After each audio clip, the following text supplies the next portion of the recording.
Okay, Shawn Clement here from the Richmond Hill Golf Learning Center. We, as a golf club, we like to put on an annual staff tournament. And so that's where we mix up, you know, our teaching pros with some of the staff, you know, the marshals and the food staff and all that. We get them all together and we do a match play that lasts throughout the season. And it's a lot of fun. The last match I had to give 21 strokes. Boy, I tell you, that's nerve-wracking. I had to take it all the way, and I had to play some nice birdies and some nice pars. I had to manage my game properly because I was giving this individual at least 1 stroke per hole, and on some of the holes it was a couple of strokes. So one thing I noticed, however, is how much people don't know some of the basic rules in golf. And this series right here is going to be on that. Okay, so we're going to go over a few of the basic rules that you need to know. You really don't want to get caught with your pants down in this game. Even in a friendly match, you know, when you're out playing with an individual, let's say it's a corporate individual, this person is a good player and he invites you out to play and you say, well, I don't know, I don't know enough about the game, but I'd love to go out there because I need this person's business. Well, knowing the basic rules will go a long way into putting you in a good light versus this individual, because it's all about integrity. Yeah, this game is all about integrity. So let's start with the teeing ground.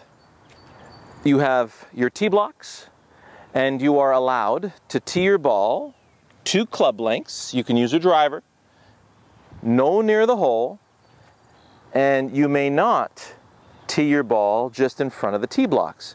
This is not an approximate thing, so it's either in between the tee blocks or 2 club lengths behind. Now the reason why 2 club lengths behind, real simple.